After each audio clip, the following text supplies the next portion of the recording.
particular note is the substantial regression of the Nigerian economy from recession to depression. In correlation with the devaluation of the naira, people's salaries and income have stayed constant or have even declined, but the prices of things like fuel, healthcare, housing rent, utilities, and other necessities have increased.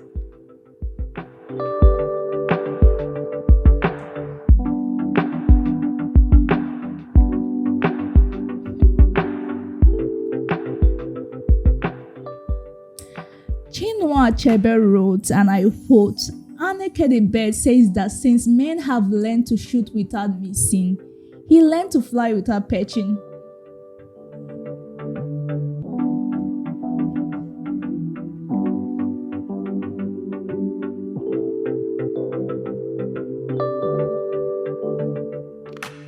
Okay, why are we here today? Drastic situations call for drastic measures. Nigerians are in a situation that we call the Shege Pro Max, economic Shege Pro Max.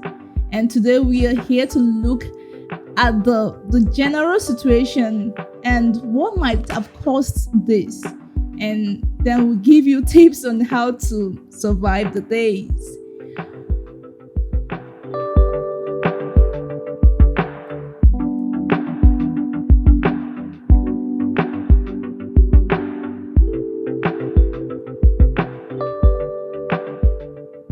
Alright, you're welcome back again, and as normal, I have my people here. I have Grace, I have Elizabeth, and all of us we dey inside this Shege Pro Max, which is why we thought it important that we should discuss this today on the podcast. We have a lot of topics to talk about, but no, we treat things according to their order of importance, and we believe that right now everyone wants to hear about economy and what's the way forward.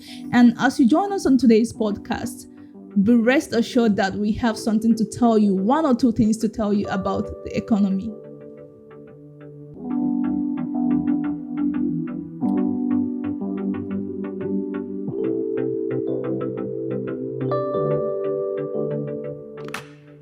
Okay, here we are proper, and I would like to start with this question. Elizabeth, Grace, I want us to share our experience on the height this economic hardship has reached in our day-to-day life, how it has affected us. So let's start. Give us something we want to hear, because I believe every one of us we're experiencing the same thing.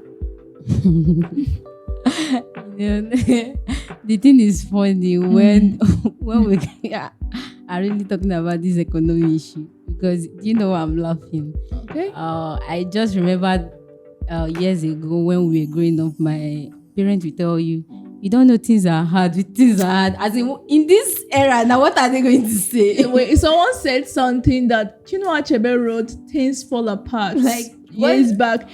If he was to be alive now, that's what they are going to be saying. Things on scatter.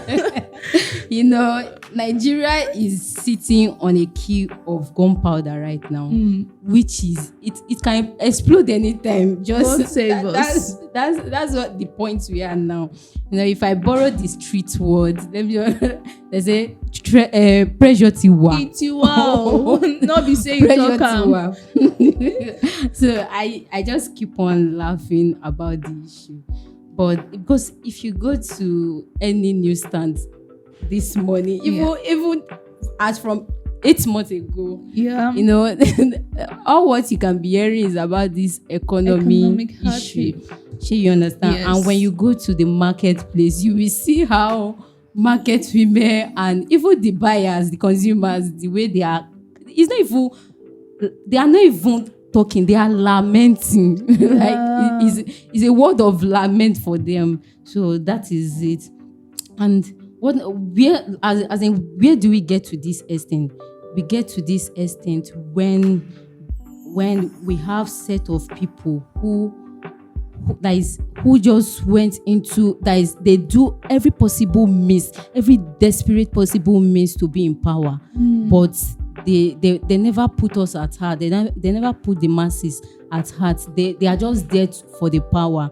They never go there to change the situation or bring solution to the table. You can see and we can say that Nigeria is very unfortunate to always have irresponsible leadership. Wow. No, that's just it.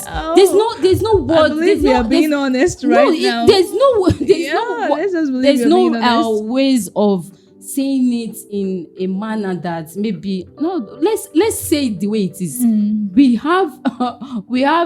have this record of irresponsible leadership, and for the past 8 months it has been like the situation is worst. Let me just say that is worst. Elizabeth, you've been quiet. I believe say again as people they address matters. Some people, like, the economy have made them so calm. Some people are so you're being cold. What do you have to say now? Is it the hardship? Tell us about it. My silence in today's podcast, I'm just behaving like the Southeast person or a Southeastern person. Nigerians are currently complaining that Yorubas are crying, Hausas are crying. Why is the Southeast quiet? Now, this is the reaction you should expect because we predicted this will happen. We saw this was going to happen. And this is what happened when you are actually thriving or leading on a stolen mandate. Let me borrow the word of a UK pastor. I came across an article or a post on that made by I think on PH Browser. He said, this is what happens when you steal a paper to get into medical school. Is what is currently happening in Nigeria. So when I see people lamenting, I don't know what to say. Like, I don't have a response to them. I can't lament with them because being a Southeastern person, we are people who have dignity. We saw this happening, but they felt we were trying to be tribalistic. We were trying to promote Biafra and all that. So my own comment on this hardship is that Emilokon is your turn. You people should enjoy the turn. That is what they wanted, right? They said it's their turn. Now it's their turn. They have voted their turn on a stolen mandate. You can't expect somebody who entered power through a corrupt means to strive when, like, it will not happen because there was not even feasible blueprint this man was showing us. We kept watching videos where it would be like town hall, blah, blah, blue. Now, with that kind of statement, Nigerians still trusted and voted for somebody who could not even put together a manifesto and prove to us this is what he was going to do. What do you expect? I mean, they gave in too early. 8 months. I was expecting 2 years at least before people start shouting. So you people should keep shouting. I'm a Southeastern girl, so we are going to keep quiet in this issue. Please, I beg to excuse my Nigerian people because actually, if we should look into the truth, there is an iota of truth in what you have said. But at the other side, if you remember, it wasn't the people that failed. It was the electoral process. Because in reality, people voted, like, irrespective of tribe, ethnicity, and everything. I know people, Yoruba people that voted for who they wanted to vote for. That is not the present person. I know, like, people from other tribes that actually voted because the people were already fed up. It's not the people. Though there were people, their head know they correct anytime, but believe me, this is an issue of the electoral process. They failed the people and it was so obvious it couldn't be hidden. So let's not forget, sorry to interject you, let's not forget that the people you're talking about are still people. Yes. See, nobody gets to power without the support of people. That is the truth. God, this deep. Nobody gets to power without the support of people. See, for you to be able to take authority, and the truth is that the reality of this economic hardship is simple. Let me tell you.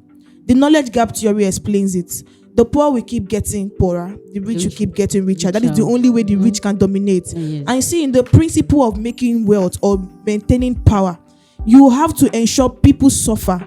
If there is no economic hardship, the rich can't get rich. The rich can't get richer, I mean to say. So currently what is happening is benefiting some people because they have to be poor people and they have to be economic hardship. In this economy, some people are opening companies, building new hotel, I mean, hardship is actually a tool for power, for people in power to always retain power. So that's why nobody is saying anything. This actually very, very deep, and I like it that you're saying it out. And okay, let's go over to the reasons behind this economic depression. Let's be honest, I believe this government inherited like a sick economy, but now it's no longer sick. For me, the economy is now in coma. Any minute, any simple mistake now death.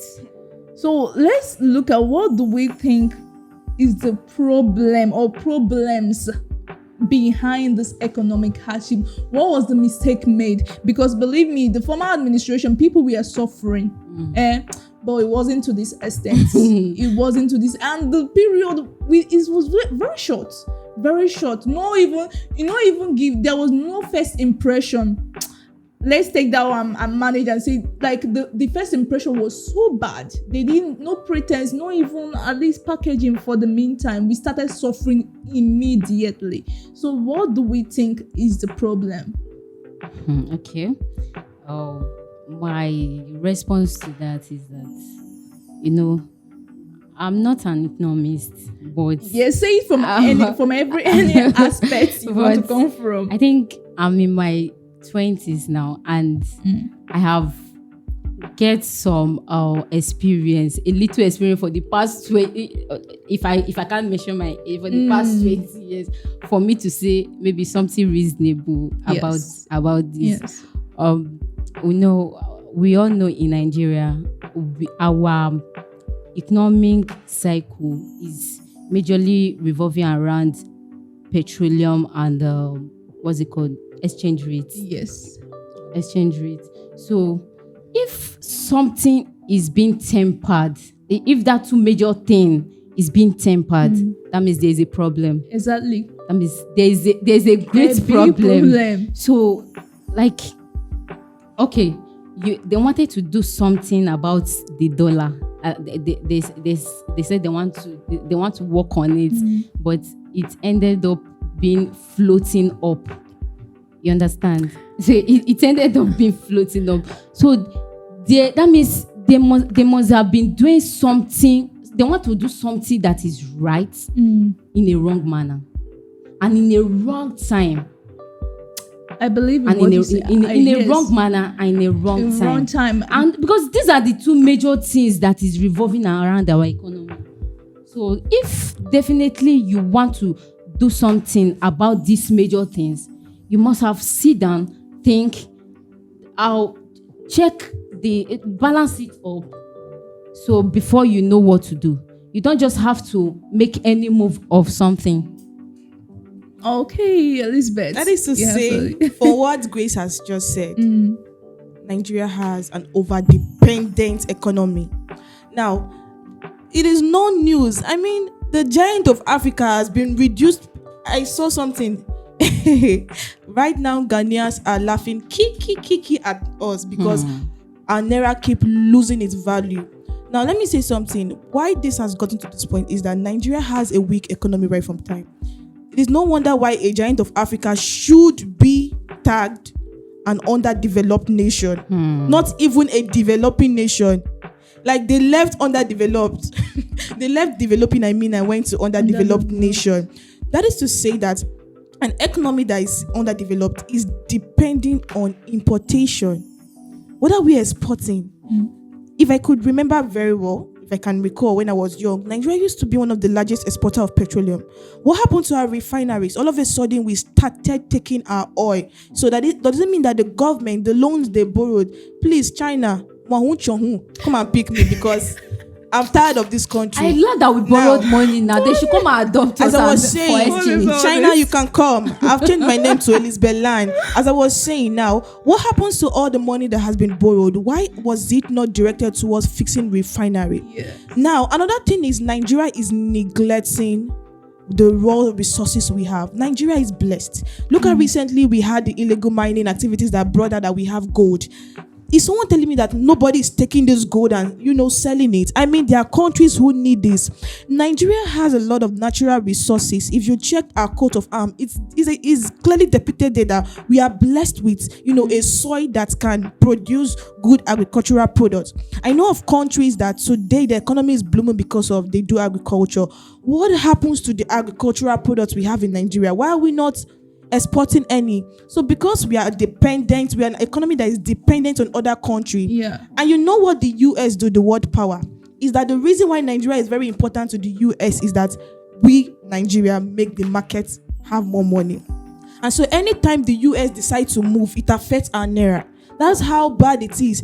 If the US decides to do like this, it means that the exchange market is affected. And because our naira and everything we do is dependent on buying from them, importing. Yes. But we will import matches, import handkerchief. Right? Why can't we? And we have entrepreneurs in this country, for crying out loud. We have people who are doing well. We have innocent. But how many people can tell me they use innocent motor? We have people who have. I mean, there are so many good products in Nigeria, but people would rather use one from China, use one from France. They won't use this. Now, the problem we are facing is we have an economy that is depending on importation, and because of we there's a lot of money in circulation going out. Whenever there is a kind of move in the market, we get affected. And so Nigeria is trying to buy Ghana. Please, you cannot buy Ghana when your naira is having problem. It is not possible. Let us be realistic. Those people on Twitter dragging Ghana, you need to sit. Our country is crashing. Our naira is dependent on everything. If the US government moves, our naira moves, and that is not supposed to be. How can we have a stable economy when our president is busy chilling? Every day you are traveling. Looking for yachts. Let the bros chill. I think I've said enough for this particular question. You've said a lot, and it makes a lot of sense. But my own is that we are managing. At least we are managing until May 2023. God of mercy.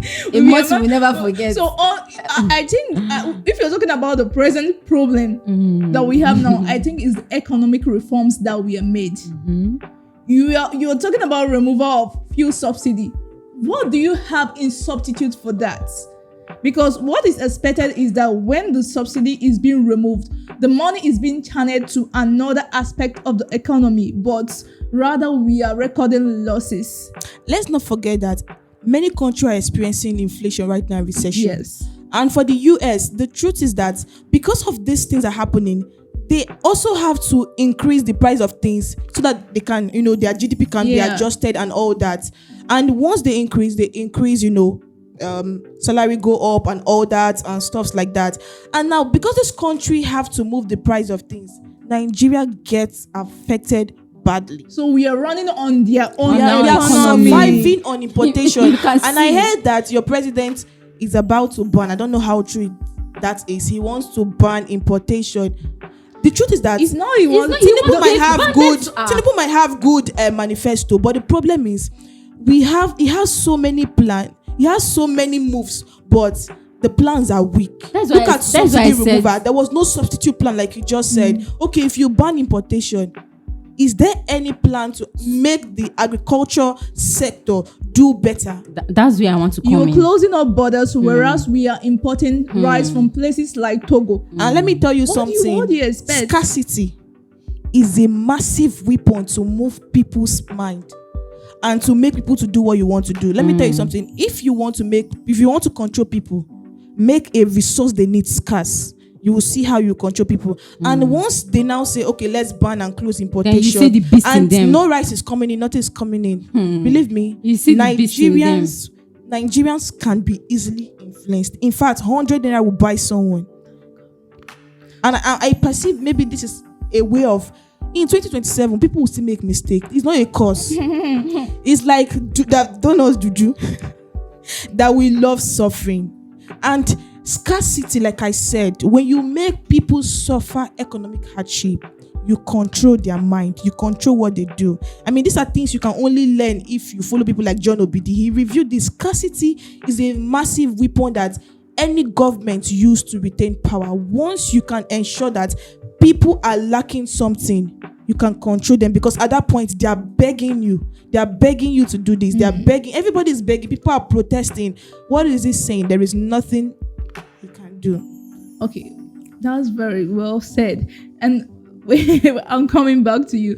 If you're talking about the valuation of the currency, it will shock you to know that CBN is not even the one like regulating these things. The black market is the black market that is running Nigerian currency, that tells you what the rate is supposed to be, because this thing has been sold to them. So it's funny that it's not even the central bank that is telling you that dollar is this, dollar is the other one. By the end of the day, is the black market that tells you what to do, because the authority has been sold to them. So they now play around with the currency the way they like. You have something to say? Okay, Grace? the price of food now is skyrocketing in the society now. We are okay. I think all what you have said is about the dollar rate and all of that. But let's go into our own things we produce ourselves. Let me say, as of 2015, a bottle of standard groundnut, we can get it maybe around that 250. Go and buy it now. I bought for 1K. The other day, if you when last you buy like it for two weeks ago. 2 weeks ago, go back now. Go and you want to go and buy it. The other day, I was telling Elizabeth that I bought a super pack carton, like that's Indomie. I bought it for 12,000 naira. And that, if I remember, 2022, I was in school. That's something I buy around highest 5,000 or 4,000 something. So the rate at like the rate of the increase is even mad. Is crazy. It's not even adding 500, 250. Is you come back like to the market the next day and you will notice that a product that you bought the previous day have added some. Let me just analyze this 3, and make it easy. Yeah, this is how this thing works.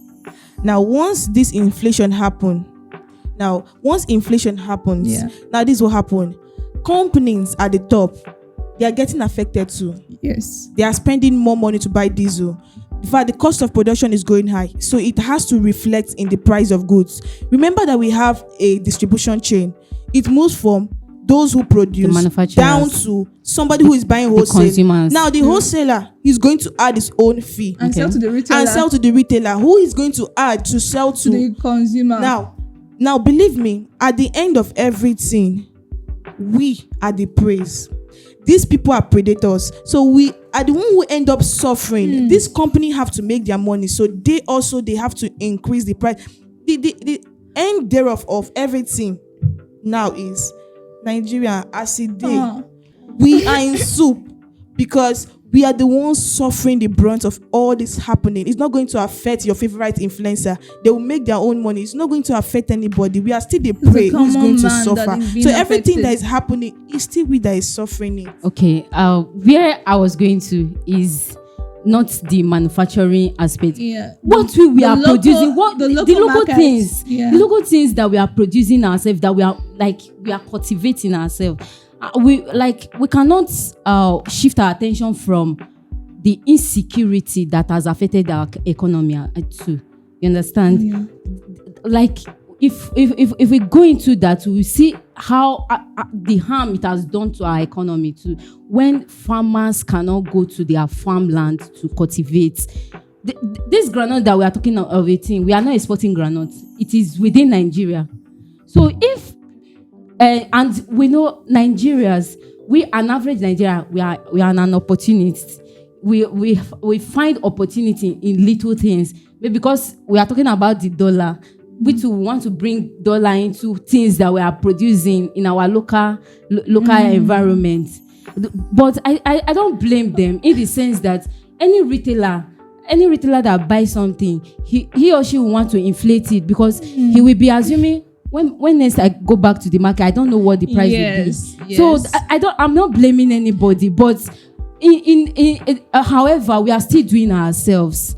We are still wickeding ourselves in one way or the other. You said something about Nigerians being opportunists. Yes. It reminds me of what happened during the festive season. I and my friends, we went to a restaurant in the island, and after buying things, would you believe that you cannot pay in naira? Dollar. a restaurant that is running in Nigeria, built in Nigeria, everything like you cannot. I bet where you yourself you go. So Don't laugh. So I don't have such money. They are the ones. So I was asking them, why will a restaurant running in Nigeria be expecting you to pay? And it's compulsory. If you don't have a dollar account, you cannot buy from them. So it makes no sense. Like you say, we are actually suffering, but in one way or another, we are contributing to the hike. And again, you talked about illegal mining, like the one we saw that happened in Bodija the other time. These are things that are contributing to the hardship. Imagine if what we have, the overall crude oil supply that we have in Nigeria is 100%, and 50% of it is being vandalized, either from breaking pipelines, diverting pipelines, and illegal mining. You find out that the government will be getting half of what is expected of them, and this has a way of affecting my question. Yeah, if the government is getting even 70%, what will happen? I mean, we are talking about a government that doesn't even have the people in their hearts. I can remember that Abraham Lincoln defined democracy to be government of the people, by the people. But what we saw last year was not a government that the people made a choice for. It was a government the government gave themselves. This is government by the government.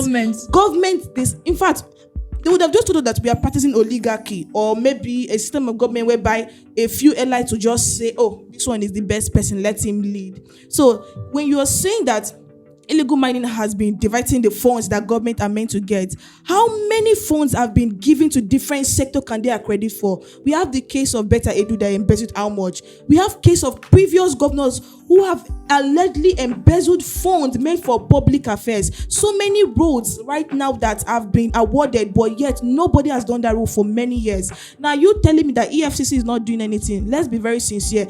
The top is already corrupt. So there is no way, even if those money are accessible, even if those petroleum you are saying, those crude oil are accessible, the truth is, will those people account for every money that is meant to go? Even COVID palliative that it was meant for people, somebody used it as a birthday gift. Let's not even go there. This is what we're talking about. Economic hardship has been a problem we have been facing right from time in subsequent government. It's not a new thing, but it became heightened, or it's just skyrocketed when Tinubu came in. And a lot of people are saying Tinubu is the problem. It's not just Tinubu. If you critically check during Buhari's regime, I can tell you that Buhari is one of the presidents who did not do anything. He just sat there and there was nothing happening. We suffered badly. Our economy suffered badly. I think that period we even borrowed more money from China. I'm still calling on you, China. Come and collect us. Because right now we don't know what is happening. And despite all the loans that they claim they have collected, can they give Nigeria an account of what that money was done for? Where did they send that money into? What sector did they use it to improve? Is it the educational sector that is crumbling right now?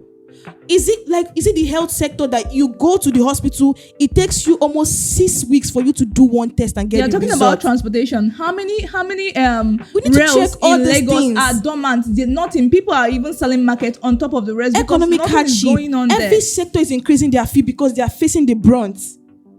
The hospital have to hike their fee because they have to pay salaries.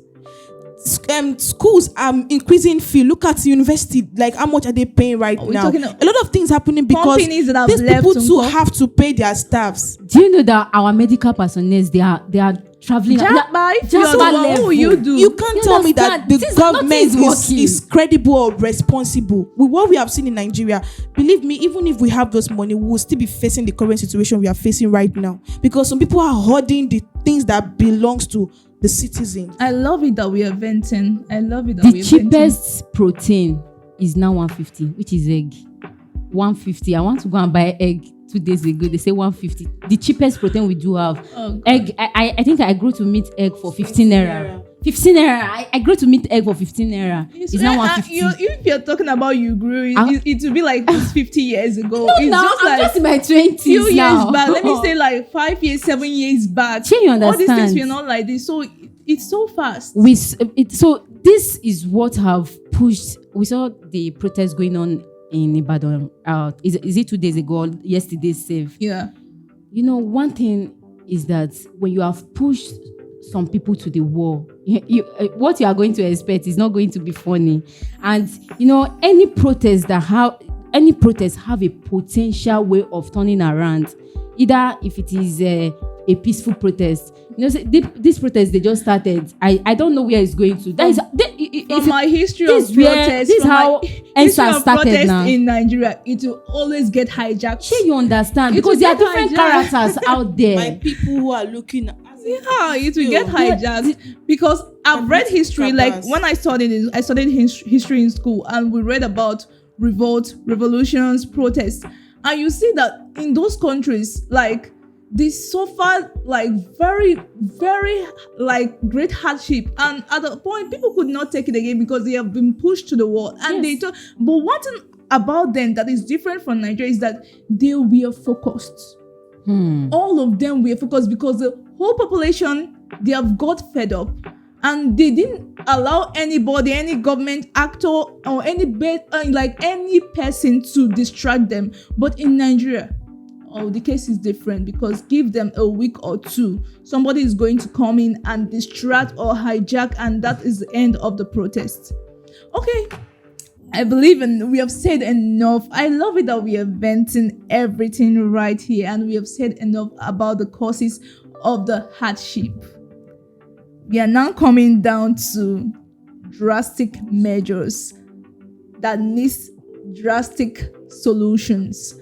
So, are we going to bring it to the level of the common person like us here? So, what's the possible way? Because some people are hoping to the government, but I don't put my hope in the government. We have to move on. We can't wait for it, because they have not even given us a time or a date. So that's the reason we shouldn't hope on them. So while they are doing their own things, making plans to improve the economy, as we assume, what can we do in order to survive these days? Okay. Before we talk about what we are going to do, an individual self, what we are going to do, let's talk about how the government can help in all of this. Before we know our own responsibility. That's right. For the government now, I talk about our own local things we are producing, we are cultivating, like the gari. There's nothing if you agree with me, there's nothing in Nigeria that is not practically inflates, down to gari that we are making our locally, own special grocery. So, and this is from the effect of when there's. Sorry, to ask you a question. Do you know how much it costs to buy fertilizer? And have you ever taken time to research into the farm sector to see what farmers go through? Okay, before fertilizer came in, we have been cultivating. Let me tell you, it is not easy. You can't make much without fertilizer. At least if we can produce things that our family can eat. Manual method of farming is hard. That frustration will not be out. It will not be that massive. You can be talking about work. We are not talking about the family. We are not talking about. They need all this equipment. Even the so-called what's it called, the family settings, they can't feed themselves because of this insecurity. Like, have you ever seen a very big They're farm? not even talking about the commercial aspect, like how they can. Did you grow up in the village area? Well, definitely. Like where I went to school. Like, if you see people farming, let me tell you, even if you are 50, you can't farm what will feed the nation. There is need for technology. The nation now. We are talking about there is need for technology. So they have to inflate the prices of goods because they are spending more money. Local farmers are burning out because it takes a lot to preserve these goods. Elizabeth, let me clear something. My grandma, she's in the village and she's cultivating for just her mouth. But guess what? She needs fertilizer. She buys fertilizer. She cannot cultivate without fertilizer because. But before then, that is what I'm saying. Before the fertilizer came in, fertilizer is part of the jet age. If before fertilizer came in, we have been cultivating. What I'm trying to say now is that even a family setting, maybe your family setting, they cannot even feed them.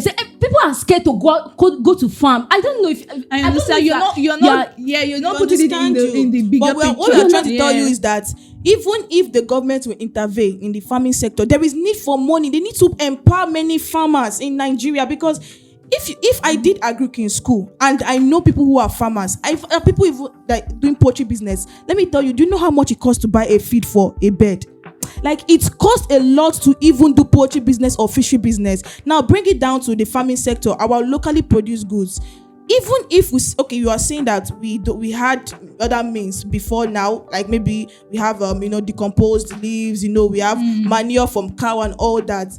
Do you know the labor it costs to start getting those things? Let me tell you, and even if those people do those things, they will break down. That's why you see most people who farm, they get old easily because it costs them a lot of stress. But now look at how technology has changed everything. Mechanized farming is mechanized farming, and they can have access to it. No funds, no grants. Let's say we are ascending to that level. But what for where I'm starting from now is the insecurity aspect.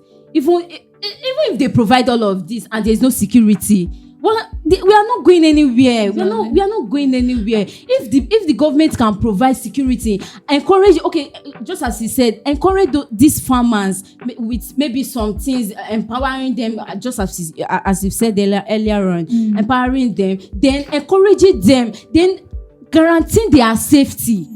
You understand? That is safety is number one. You cannot empower me and my safety is not guaranteed. I will die with the safety. Or I will die with the guarantee. You understand? Let's guarantee these people's safety. My contribution to what the government should do in this particular situation is that let's not deceive ourselves. Let's act according to our level. You're closing up borders, but you know that we cannot do without those borders being open. For the meantime, what happened to opening them and let those goods enter? Another option I'm giving is that there are countries that have seen like worse situations than this, yes, and they bounced back, like the United States. There was a period called the Great Depression. Like, people lost things, but guess what? They bounced back even much better than they were. And this was because professionals were put in place and they did their work. There are people that this is what they live for. You have to find them. Economists, professionals that know that they can just maybe a 10 man, or I'm talking about 10 people, just 3 people, and they can put their minds together and bring solutions. It's not about like gathering the whole world and pushing them to the presidential villa. We need intellectuals, that people that think outside the box and bring up solutions. And I believe that if they should do this, we'll be like one step ahead at least. Then also to make contribution before we move to the personal man, like the common man, what you can do to help yourself. Coming to the side of the government. Number one, I believe that when we want to make decisions to elect people into power, we need to consider their track record. Very important. We need to check if this person have capacity or had capacity in an office and did well. Just like if you go and apply for a job, they check your CV. Now your CV states the experience you have, the jobs you have done, and the solution you provided in your previous organization. Nigeria don't consider these things. They check, is a popular person. Please. Now, we need to check all this to know if the person going into power has the capacity to handle reform. Let's not forget that when a reform happens, there are bound to be inconveniences, no doubt. It will not be easy because you are trying to change a lot of things for there to be a turnaround. But we also need to understand that in economic reform, if you don't plan strategically, there can be a boomerang and a bad one. Things can bounce back in a very wrong way, and I think that's what's actually happening. That's what happening. Tinubu has maybe good reforms, but then the thing is, they are not really planning this very well, and so it is not going in the way that maybe he programmed it. And people are saying, let's give it time. No problem, we are going to give it time, but a lot of people are starving the government. A lot of people are going, like, they are hungry. There is hunger strike. I mean, right now, spaghetti is the food for the rich. Very soon, beans will become a food for the rich. I mean, I cannot buy that small Derrica 550. A cup of beans, I bought it that's 3 days ago. Last week, I told you I wanted to make beans, but what I cancelled it. I opted for noodles. It is because government, this is how the government can intervene. Number one, now, if the government is making plans to reform the economy, let's have strong, feasible plan that can work. Number two, with the current inflation, I don't know how the governments can be able to ensure that our economy is not really dependent on importation. If possible, let's look for local products that people need. I mean that no, people eat it outside there. We have a lot of things people eat outside there. Currently, I know that Abakaliki rice is the most sought after rice, and this was a rice that people don't even value. And that's because rice is now 70-something thousand, going to 80,000 naira. But Abakaliki rice is selling at the rate of 40-something. So people are rushing to buy it. Now, if we can push our local produce out there, I think it will help the economy and to help a lot of people. So the government should look for a way that we can relieve our economies of being over dependent on crude oil, because the crude oil, how many places have that crude oil? Even we that have this crude oil, we are looking for, sometimes we have scarcity of petroleum. So the government needs to look into this. If you want to reform the economy, we don't have a problem with that. But as you're reforming the economy, can there be an increase in our salaries? Like, companies cannot tell me that I will work from 6 to 9. At the end of the month, you pay me 50K. Have you forgotten I'm going to pay transport? As in, a lot of medical bills, you're going to pay rent. So if they need to increase the average, like, we need to do this. Not balanced. Income of people need to be increased. I mean, how can someone be, the average income is 30K, so low, and dollar is currently 1,869 naira. Someone moving said to 19. That government workers are doing charity work for the government workers are not being paid, and that's the truth. Even civil servants, I know of that. It's part Many of lecturers are not even being paid. Well done, my boy. So please, there needs to be an increase in the average income we are earning. There needs to be if cost of living is going to be high, then government needs to make it correspond with our salaries. Then coming down to personal, how the common man can be able to manage himself. One of the things I would recommend for you is, one, create a personal economy. Now, I said something on my status yesterday. I said, Tinubu does not care about you. Shetima care less about you. Your mentor care, but his own is more important. I can care, but I love myself more. The only person that can control your current finance and your destiny is you. That is why it is important that, and thank God most of us went to school, and for those who are going to go to the higher institution, and even if you have not gone, I believe you listen to radio station, or you watch TV programs that talks about entrepreneurship. Now, what is the goal of entrepreneurship? Is for you to be independent, create jobs that you can employ people. You need to build a personal economy that is not striving on the current economy. I can tell you, some people make millions every day despite this hardship going on. Some people have an economy that brings them millions of money.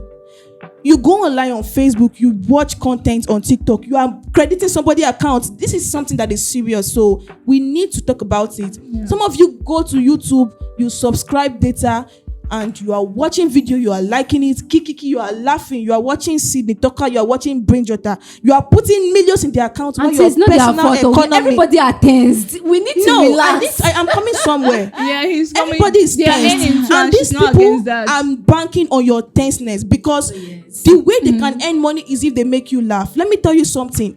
For every problem, people bank on it and make money. Now, this is how you as a common man can be able to build a personal economy.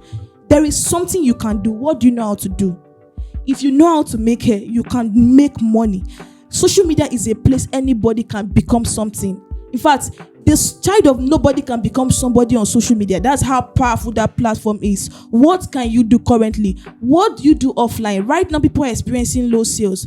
If you take that business you do offline to the online space, and you dedicate time creating content on it, believe me, you start making money. There's Twitter. Twitter is a platform that has rich people. Imagine you sell rice and you start taking pictures of your rice, posting your rice. People eat your rice. You tell them, please, can you cook the rice? Send a picture of the rice. Creative pictures of all these things, post online. Believe me, you become a major supplier of rice for a rich household and make money. I know somebody who she closes up to 2 million deal on rice every day that passes. So as a personal man or a common man, we are all shouting, lamenting. It is touching everybody. Some people can't even eat 3 square meals. Right now, we are all fasting. Those of you that are not doing reading fasting, you are indirectly fasting. That is the truth. We are fasting because it's telling on us we can't really do this. And that is why a personal economy will do you good. You have a skill, please build something around that skill. Go online rather than contributing. As you are contributing money to other people's account, look for how people also can pay you for just watching your content or buying your products. Secondly, another way you can be able to go around this is stop being extravagant in your spending. So people know that the economy is hard. You are one of the people who is tweeting the economy is hard, but you enter into a shop and you waste 20k on nothing. You buy restaurant food. Every day you are eating from a restaurant. You are wasting money. And you are not saving that way. You need to set up a saving system. Help yourself in this economy. And finally, if you're somebody who is, maybe you're a freelancer, you have a job currently, I think you need to be looking for how you can earn in dollars and save in dollars. You said my point. Because saving in naira is just like you are a poor person, you don't have money. In fact, if you currently have 1 million in Nigeria, you don't have money. You have because nothing. It is nothing. I think that's where I will end on my own contribution. Grace, Elizabeth have said a lot. She has said almost everything I even want to say. She have analyzed everything. Yeah. The little I have to contribute now is that, okay, let me quickly go back to that government responsibility. Yeah. I think they should be a way of making our agricultural settings. You know, there's in this our country, we have this kind of mindset. I can be proud to say I work in an oil company. I work in any petroleum organization. But you hardly see someone. I'm a dealer of the of corn, kiniko. You know, like the way they don't find pride in agriculture, and this is the basic thing we are feeding on in the country that is making our economy to grow too. And our social amenities, we can is very unfortunate that even with this our present generation, the manifesto of every politician, they are telling us they will give us a good road, they will give us which is our social amenities. We don't have to beg for it. Security, we don't have to beg for it. Like at this stage of our life in this country, we don't have to beg for it. So that is for the government. And for an individual, Elizabeth has said it, or she has said a lot.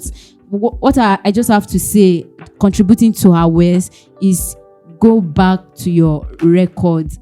Just extravagant spending, I still have to hit it more. Like your scale of preference. I'm the kind of person that, you see me, I like fashion.